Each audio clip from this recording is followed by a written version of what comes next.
Welcome back to Gosh Darn Dandy Time. I'm going to talk about some books. I've talked about some books in my last couple of videos, such as the Big Fat Notebook series, some elementary readers, some institutional, nonfiction, journalistic, expose, nonfiction books, a book on Degrassi, and a book on the Armenian Holocaust. You know what? I'm going to talk about Degrassi. Not so much a book review, but the book is here to prove that Degrassi was a lot more... It was a lot bigger than what society expects it to be. Now, excluding the Netflix purchase of Degrassi The Next Class, I'm going to talk about my love for Degrassi. It was a great show. I didn't grow up with Kids of Degrassi Street or Degrassi Junior High or Degrassi High, but I grew up with Degrassi The Next Generation. I believe from episode 2 or episode 3 of the first season. March of 2001. My family got digital cable. We went from basic cable with an antenna to digital cable in its early heyday. And with that digital cable came extra channels. Kind of like with satellite dish or DirecTV, you got a lot of extra channels. And I got a channel called Noggin, which eventually became the N.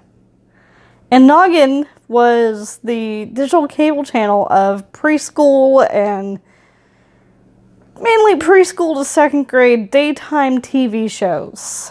Most of them were in syndication. A lot of them were Canadian. Noggin was actually Canadian. But later on, I think 2-3 months later, they transitioned the second half of the day from like 5 p.m. onwards. They called it the N. And it was like an image of a hand in green and black ink with the N added into it. The word the, and then a dash followed by the letter N. It was a weird logo, but I loved it. It was always in the bottom right corner of the screen. So anyways, they had a couple of great shows, such as Degrassi The Next Generation, Instant Star, Just Deal, A Walk in Our Shoes, a couple of other shows that just escaped my memory, but they were really good shows. Even though they were Canadian, they didn't last very long. They had some random made-for-TV movies air every now and then. It was an interesting setup. But when Degrassi was on TV, I was in my Degrassi mode. I could not be interrupted to do homework, to have a snack, to eat dinner. I couldn't be interrupted for phone calls with friends. I couldn't be interrupted for anything. Degrassi was my TV show. It was my prime time. The first 2 seasons pulled me in. They pulled me in.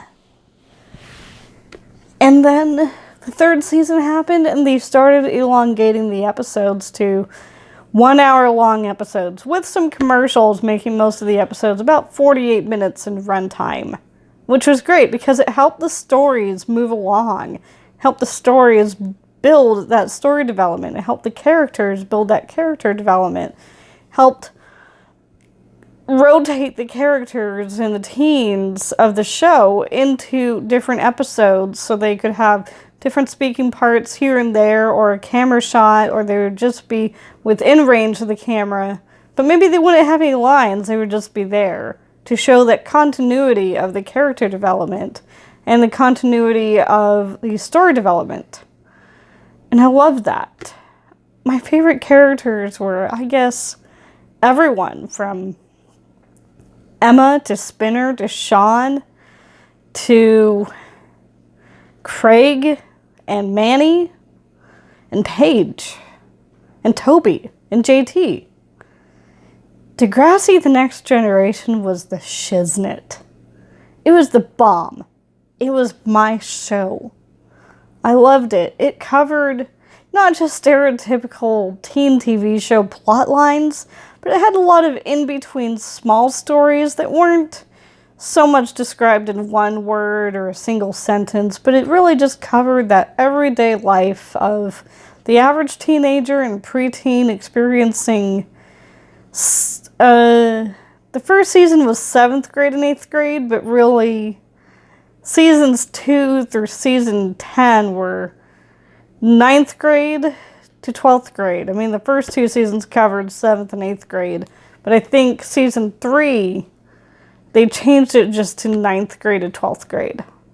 I'm not sure why they made that change. Maybe it was just easier to have less characters in younger grades and maintain that relationship with the characters who already existed. Probably. I tried reading it up in the book, whatever it takes, but I don't think I got that far. I kind of cherry-picked my way through the chapters and ended up reading the later second half of the book, focusing on Degrassi The Next Generation and The Next Class, and a couple of the other chapters covering the newer stuff. Yes, I read some of the stuff and the chapters on the early days of Degrassi, but it was still an interesting show.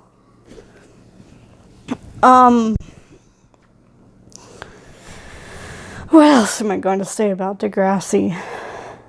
I'd say season 6 is when the show started changing, because in season 6, the older cast members had graduated from Degrassi, and they were moving on to college. And the show, they tried to kind of maintain like a Saved by the Bell style of continuing the storylines and the college experience of some of the cast members lived in the same house as each other as house sharing, room sharing.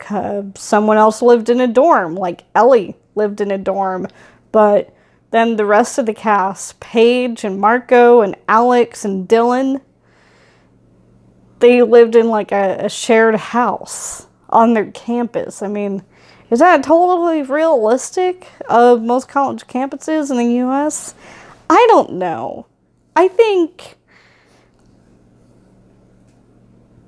a lot of people, a lot of 18, 19-year-olds who go off to college, they want to live on campus, they live in dorms, or they live maybe in apartment shares or house shares, but I highly doubt most teenagers who are 18, 19 years old can afford to get on the lease of a house without an adult over the age of 21 and just say, oh, we all share the same house. We're all 18, 19-year-olds and we're like 6 people in a 3-bedroom house. Look at us. No, I don't think that's realistic. I mean, they tried to make it realistic, but it wasn't. Even if it is Canada. Maybe they have different rules, but it just didn't seem like it was relatable. And a lot of their college-style plot lines just weren't totally relatable. Was I done with high school by the time season 6 aired? No. But when I was done with high school, I rewatched those episodes and I couldn't relate to any of them. It just seemed like they were trying too hard to kind of recreate the Saved by the Bell post-high school series. And oh, Degrassi. It continued on with the original cast, which I liked, until season 10. And then they got new cast members, and the other cast members just kind of faded off into the abyss. They would kind of just delete a cast member, delete a character out of the plot lines one by one every 3 or 4 episodes. You wouldn't see that character ever again. They didn't even have kill them off stories anymore. It was just kind of, oh, who? Blah, blah, blah, who? Nope, never heard of them. Oh, don't forget about Aubrey Graham, who played Jimmy in the show from season 1 to season 7. AKA, he is now Drake, the Canadian black Jewish rapper who just kind of is meh. And now he's walking. And even in a couple of videos, he was walking. Like, what the hell, Drake? So anyways, that's my ideas on Degrassi. That's my review of Degrassi. I miss the old Degrassi. I want it back. Thank you for watching.